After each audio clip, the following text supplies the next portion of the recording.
My world is built on numbers. At Summit Financial Group, I manage billion-dollar portfolios where a single decimal point means ruin or fortune.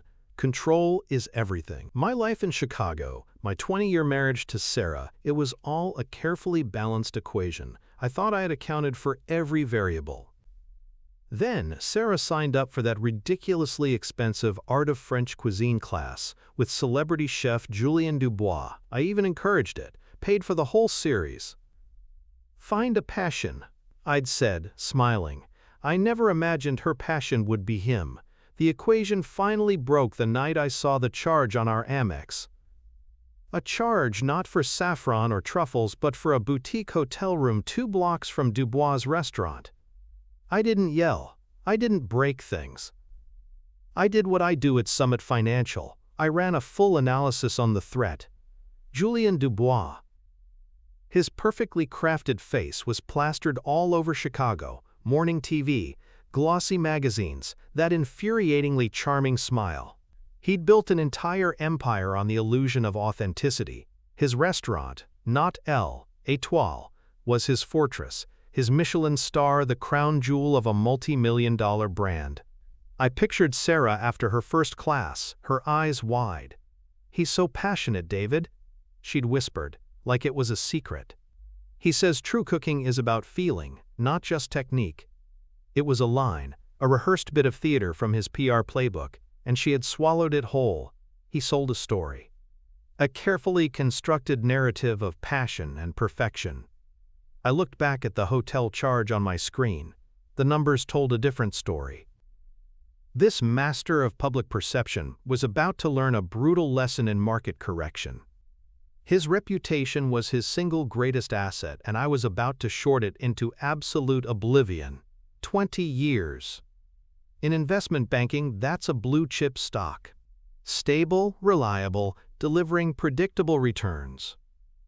Our marriage was my first and most important portfolio. We started in a tiny Lincoln Park walk-up, fueled by cheap coffee and my insane ambition.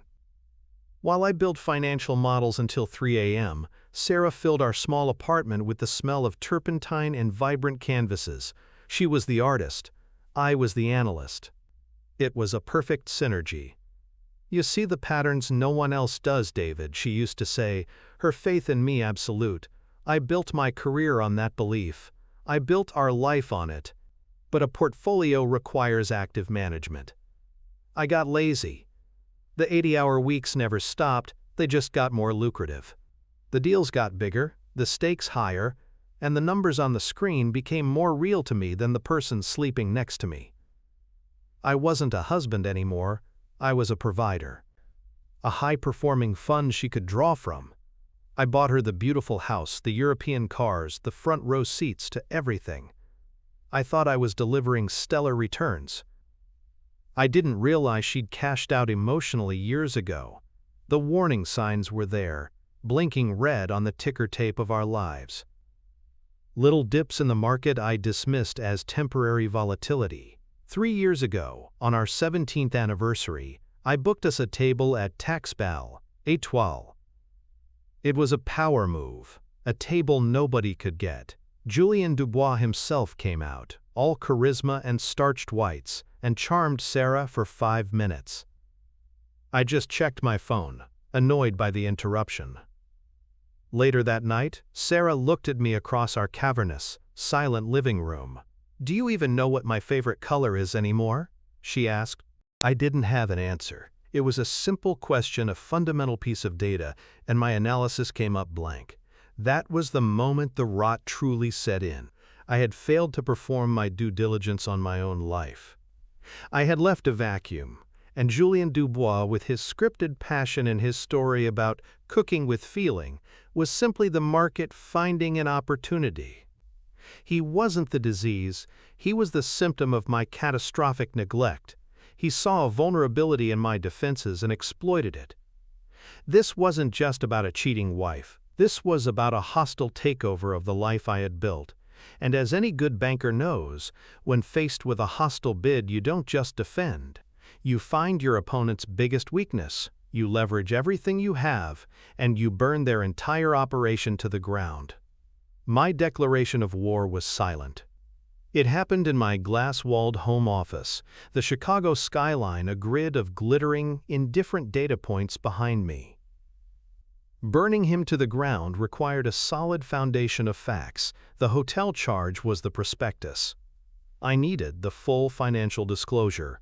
I didn't hire a clumsy private investigator. In my world, you never outsource your most critical analysis. Our shared cloud account, an asset I'd set up years ago for convenience, became my primary source. It was a digital vault of our lives, and Sarah had grown careless. In a folder mislabeled Vacation Ideas, I found the photos, not of Paris or Rome, but of them.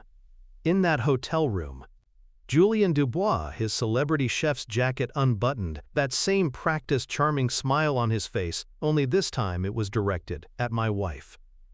The data was conclusive. The breach was total. I waited until the next evening.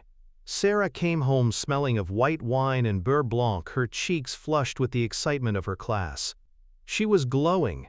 It was the glow of a stock that's about to be delisted. I didn't meet her in the living room. I called her into my office. My war room. She walked in, still smiling, ready to tell me about a perfect sauce reduction. "Have a seat," I said, my voice as flat as a market close. Her smile faltered. I didn't get up. On the large monitor behind me, I had our wedding photo displayed.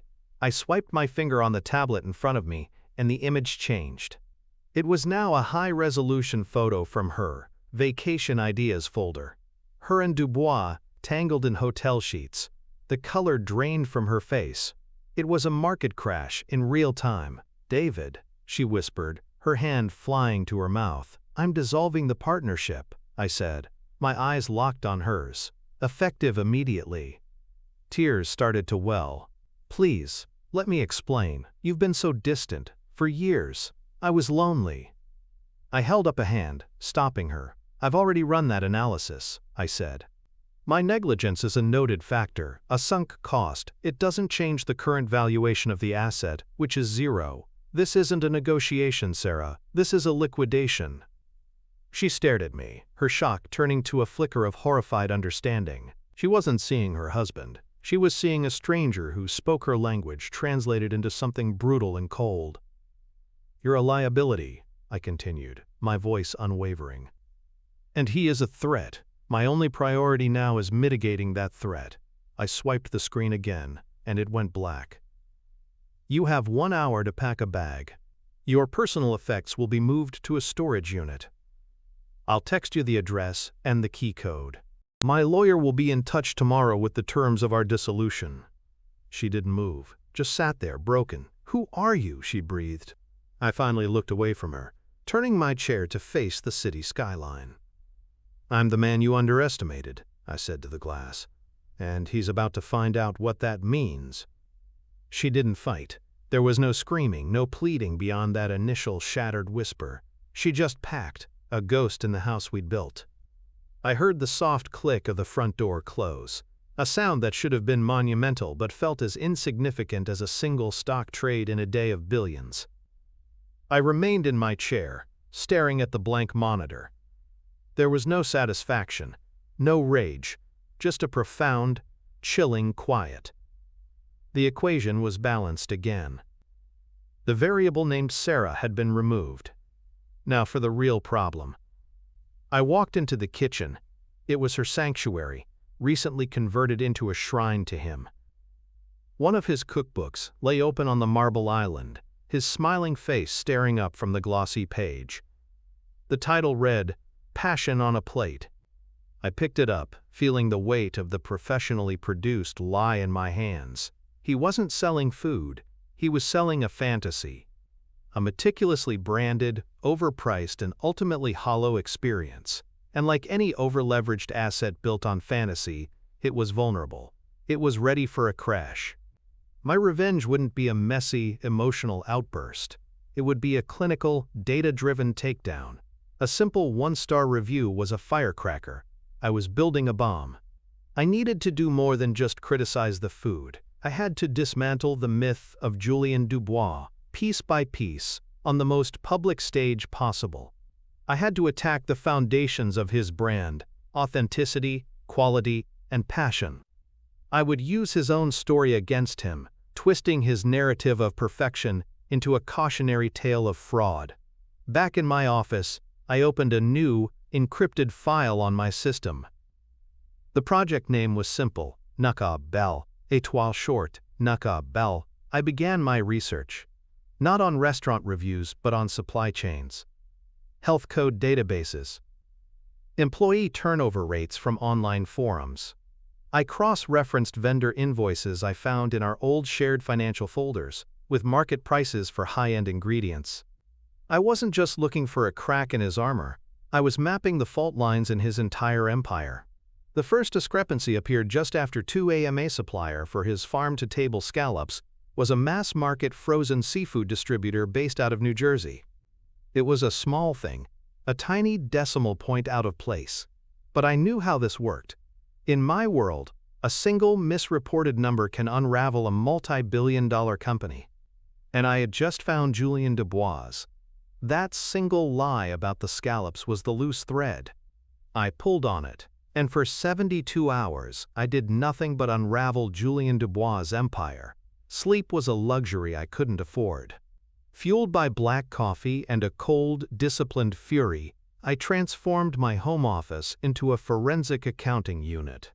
I built a financial model of *L, étoile, not from their polished press releases but from the dirty data I scraped from the internet. I found his artisanal olive oil was a bulk product from a Cisco subsidiary. The wild-caught salmon traced back to a farmed fishery in Scotland, known for its cost-cutting practices. The heirloom vegetables were from the same industrial distributor that supplied the cafeteria at Summit Financial. He wasn't a chef, he was an arbitrage specialist. He bought cheap, branded it as luxury, and sold the story at a 4,000% markup. The Michelin star wasn't for his cooking, it was for his marketing. I compiled every shipping manifest, every vendor contract, every health department filing into a single, damning dossier.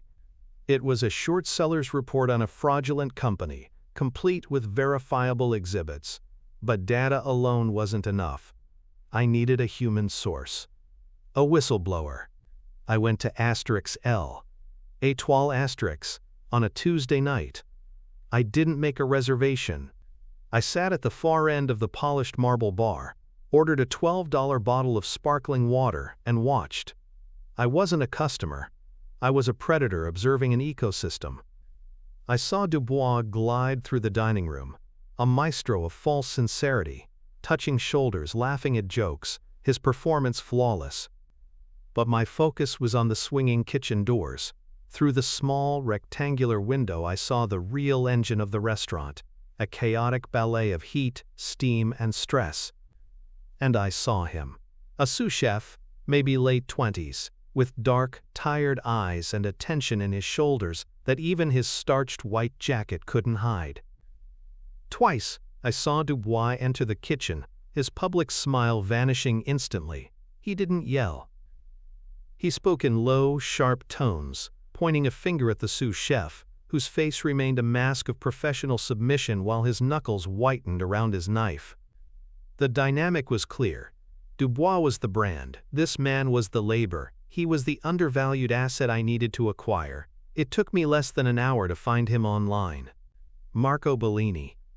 A graduate of the Culinary Institute of America, top of his class. His LinkedIn profile showed a 4-year tenure at Des L'Étoile, a dead-end position with no promotion. His social media was sparse, but revealing. A few pictures of a young daughter, a shared post about the soaring cost of Chicago rents, a link to a Kickstarter for a food truck that had failed to fund. He was talented, ambitious, and trapped. He was perfect. 2 days later, at 6:15 a.m., I was sitting in a corner booth of a dingy coffee shop 2 blocks from his apartment. He walked in right on schedule, looking exhausted. He ordered a large black coffee and was about to leave when I spoke. Marco Bellini. He turned, startled. He didn't recognize me. To him, I was just another man in a well-tailored suit. "Do I know you?" "My name is David Vance," I said, gesturing to the seat opposite me. "Please." "I'll be brief. Your time is valuable." Wary but intrigued, he sat. He clutched his coffee like a shield. I didn't waste time with pleasantries. "You've been Julien Dubois' sous-chef for 4 years and 3 months. In that time, you've developed 17 of the 24 items on the current menu. You run the kitchen 60 hours a week. Your salary is $82,000 a year. Julien's net income from the restaurant alone last year was $1.4 million. Does that sound like a fair market valuation of your contribution?" Marco stared at me, his face pale. "Who the hell are you?" I slid a thin tablet across the table. On the screen was my dossier. The first page showed the invoice for the frozen New Jersey scallops next to the menu description that read, "Pan-seared diver scallops from George's Bank." I swiped. The next page showed the bulk olive oil contract. I swiped again. The salmon fishery report. "I'm an investor," I said calmly, "and I see an opportunity." Julien Dubois isn't selling food. He's selling a lie, a very profitable lie that you help him maintain. His eyes darted around the empty coffee shop. "I don't know what you're talking about." "Yes, you do," I said, my voice dropping to a near whisper. "You know that the exclusive truffles are second-rate imports from a distributor in Queens. You know the Kobe beef is American Wagyu from a ranch in Idaho. You know because you're the one who has to cook with it. You're the one who has to turn his cheap commodities into something that justifies a $300 a plate price tag." He swallowed hard, his hands trembling slightly. "What do you want?" "Confirmation," I said. "Leverage. I'm building a case to short his reputation into bankruptcy, and I need an inside source. Photos from inside the walk-in freezer, delivery manifests, a recorded statement, anything that is irrefutable." "Why would I do that? That's my career." "Your career is a dead end," I countered, my tone sharp but even. "He will never promote you. You are too valuable right where you are. But a whistleblower who exposes a celebrity fraud, that's a new brand, an honest one." I leaned forward. "Your food truck Kickstarter failed at $22,000. I'll provide the full $50,000 in seed capital, plus another $50,000 for your time and risk, $100,000. Transferred to an account of your choosing the moment you deliver the assets." His mind was racing. I could see the calculation in his eyes. Fear versus opportunity, loyalty to a fraud versus a future for his family. It was the same risk analysis I performed 100 times a day. "This is insane," he breathed. "It's a transaction," I corrected him. "He's exploiting you. I'm offering you a buyout at a significant premium." I stood up, placing a small encrypted burner phone on the table. "You have 24 hours to decide. If you're in, send me a single text message, ready to cook. If not, throw the phone away. I will not contact you again." I walked out without looking back. The offer was on the table. The market would decide. I spent the next day staring at my monitor, not working, just waiting. The 23 hours and 41 minutes felt like an eternity. The silence of the burner phone on my desk was a form of psychological warfare. I didn't check it. I didn't touch it. I treated it like a volatile stock I was waiting to bottom out. At my desk I began to write. I didn't draft a review. I drafted a prospectus for Julien Dubois' spectacular failure. It was structured with the cold precision of a quarterly earnings report, divided into sections: ingredient provenance discrepancies, supplier misrepresentation, cost-benefit analysis of brand deception. I wrote it for an audience of one: any person who values truth above narrative. The silence broke at 6:02 p.m. the next day. The burner phone vibrated once, a sharp, angry buzz against the polished wood. I picked it up. One new message. 2 words. "Ready to cook." The market had spoken. The transaction was a go. I replied with a single, encrypted link and a set of instructions. 10 minutes later, the assets began to arrive. A stream of data flowed into my secure server.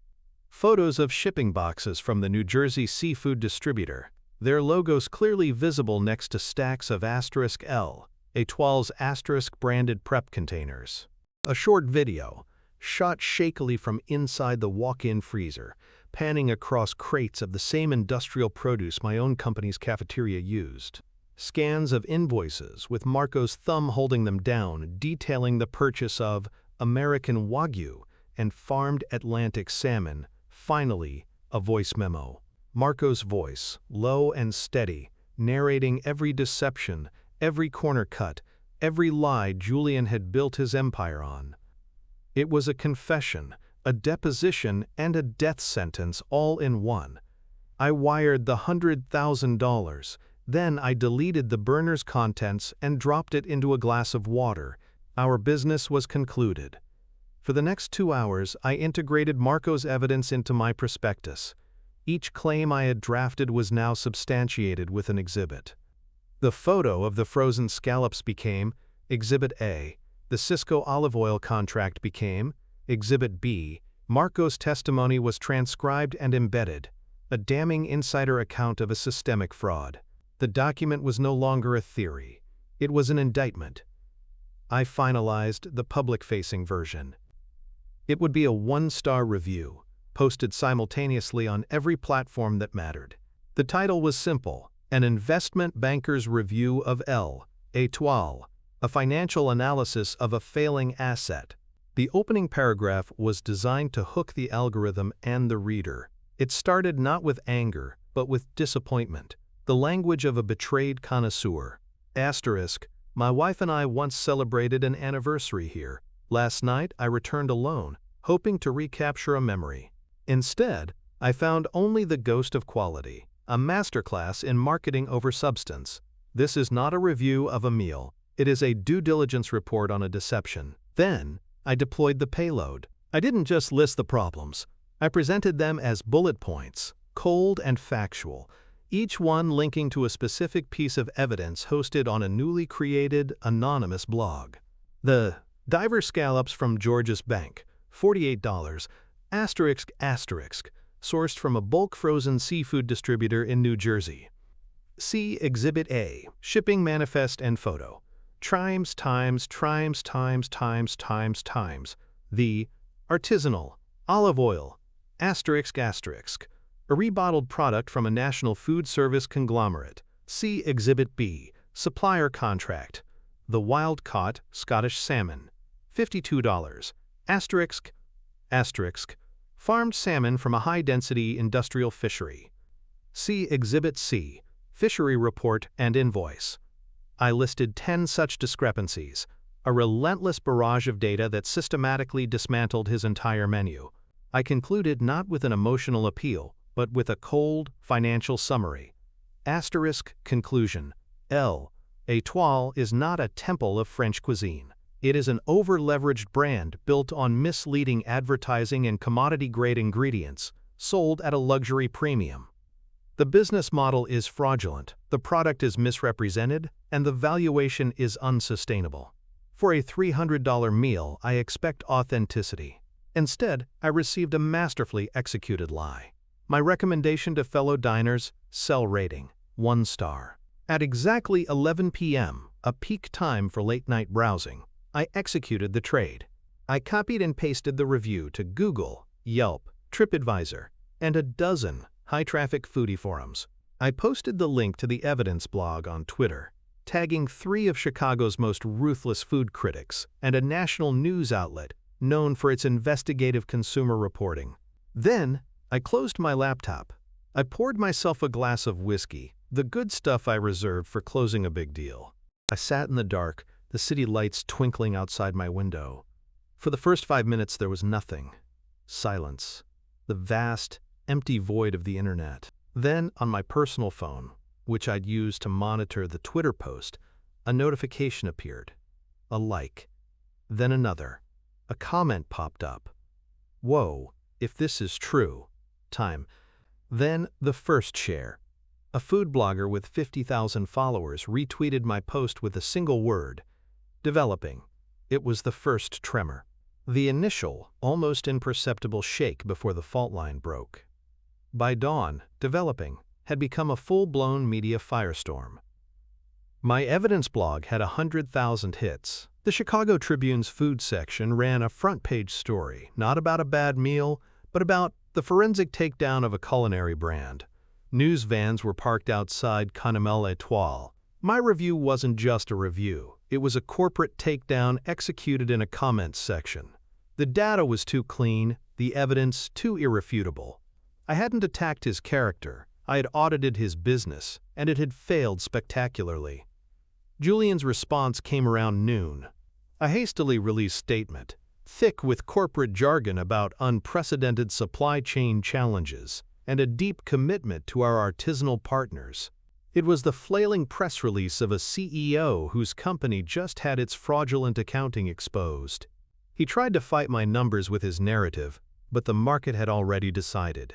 His charm, his one real asset, was useless against a balance sheet that showed him for what he was, a fraud. That evening, my personal phone rang. It was Sarah. I almost didn't answer, but I was curious about the data point. Her voice wasn't angry. It was hollowed out. "I saw the news, David," she said, her words barely a whisper. "All of it. The photos of the invoices, everything. Why?" I looked out my window at the city, the lights of other offices still burning bright. "He built a brand on a lie," I said, my voice even. I corrected the market. There was a long silence on her end, then a soft, broken sound, maybe a sob. "This isn't you, the man I married. He wouldn't destroy someone like this, not for this." "The man you married failed to properly manage his most important asset," I replied, the words feeling true and empty at the same time. "I don't make that mistake twice." I ended the call. The victory I had engineered felt sterile. I had watched Dubois' stock plummet to zero. I had protected my portfolio. But as I stood there in the silent, empty house, I couldn't escape the final chilling calculation. I had won. I had burned his empire to the ground. And in the process I had incinerated the last recognizable part of myself. The profit was immense, but the cost was absolute. So I have to ask, was my viral review a justified way to get revenge? Or did I go too far by going after his career?